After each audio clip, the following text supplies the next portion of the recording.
Good morning, students. This is your English class.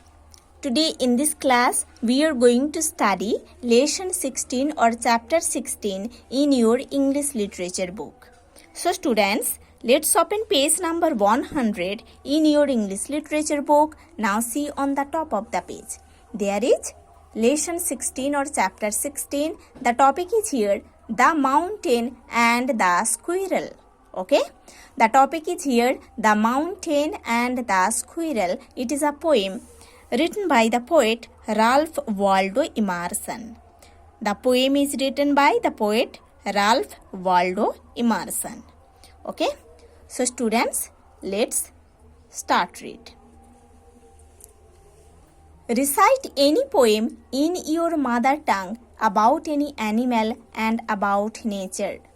Students, you have to recite any poem that is written in your mother tongue and the poem will be about any animal and about nature. Students, आपको ऐसा एक poem recite करना है जो poem अपने mother tongue में, आपके mother tongue में लिखा गया है, ठीक है? और वो पोएम किसी एनिमल एंड नेचर के बारे में होगा. ऐसे एक पोएम को आपको रिसाइट करना है.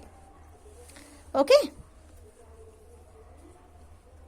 Now study the poem the mountain and the squirrel.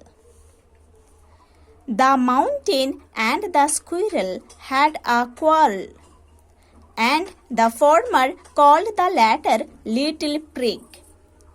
Ban replied, "You are doubtless very big, but all sorts of things and weather must be taken in together to make up a year and a sphere. And I think it no disgrace to occupy my place. If I am not so large as you, you are not so small as I, and not half so spry. I will not deny you make a very pretty squirrel track.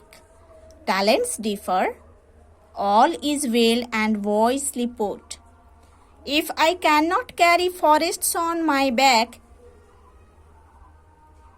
neither can you crack a nut."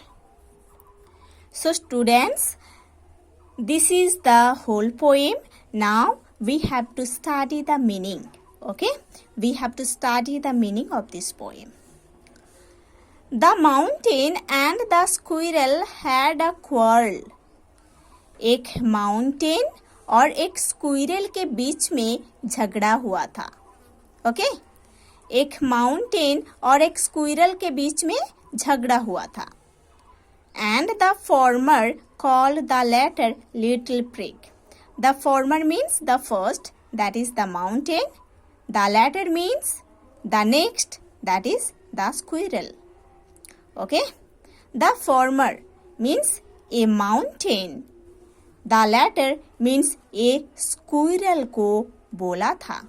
A mountain a squirrel को बोला था कि आप एक little prig हो. Little prig means आप एक छोटी सी एटीट्यूड वाली बंदी हो.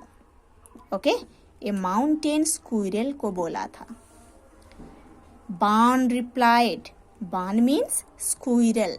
और माउंटेन का ये बातें सुनकर ये बान या ये स्क्विरल बहुत गुस्सा हो गई थी और माउंटेन को रिप्लाई की थी, "You are doubtless very big." डाउटलेसली आप बहुत बड़े हो, है ना? इस बात पर बिल्कुल शक नहीं है कि आप माउंटेन हो, आप बहुत बड़े हो. But all sorts of things and weather must be taken in together to make up a year and a sphere.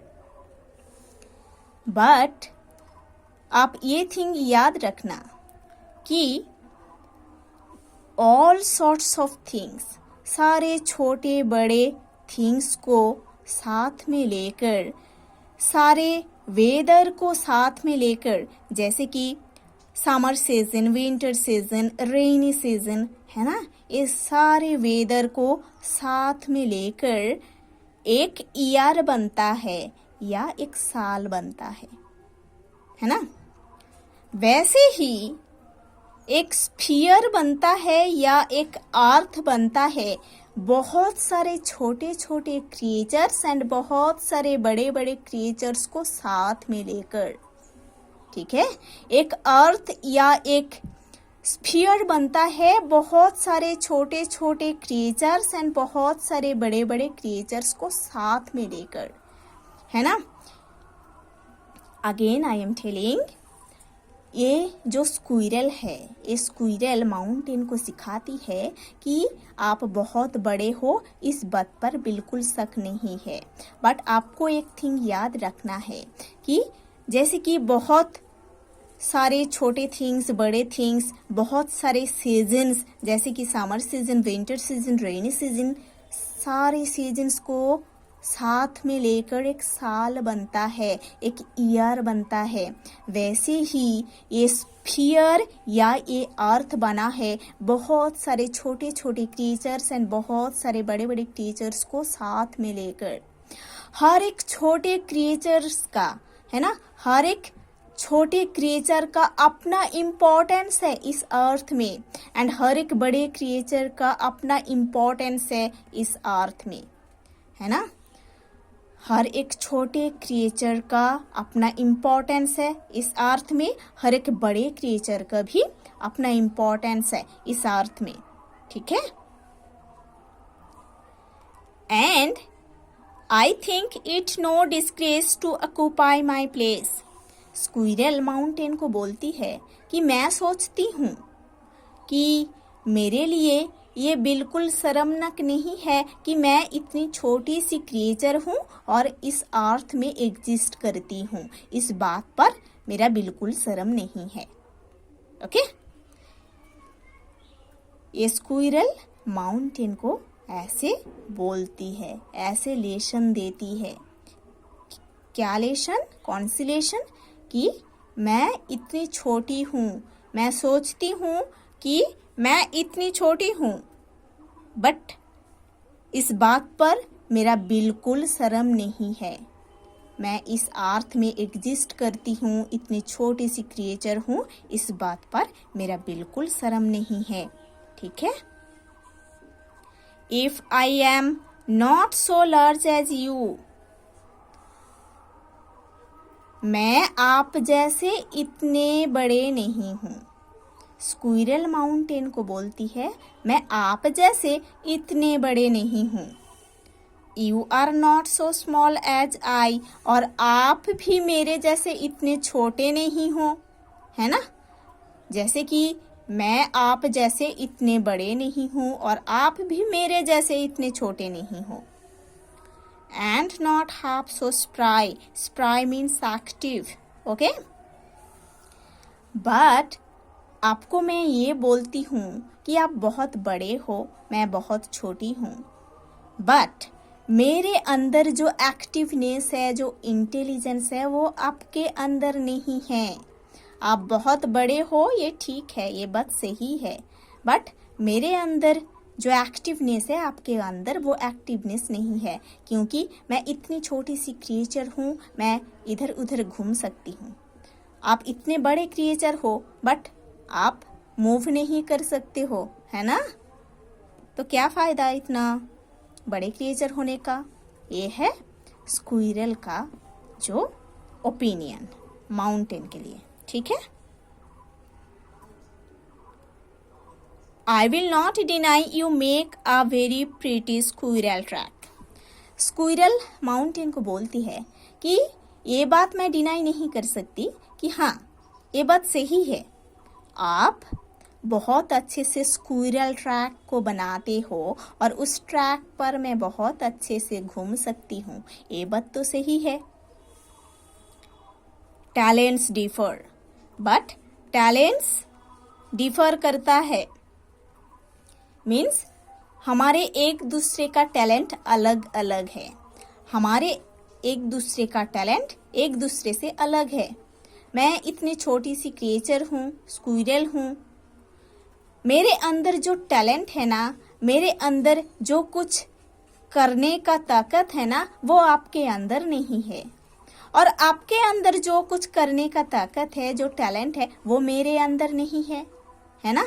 सो हमारा जो टैलेंट है वो एक दूसरे से बिल्कुल अलग है। टैलेंट डिफरेंट है हम एक दूसरे से, है ना। हम एक दूसरे का जो टैलेंट है वो बिल्कुल अलग है। मैं छोटी सी क्रिएचर हूँ, मेरा टैलेंट अलग है, और आप इतने बड़े क्रिएचर हो, आपका टैलेंट अलग है। ठीक है। All is well and voice report.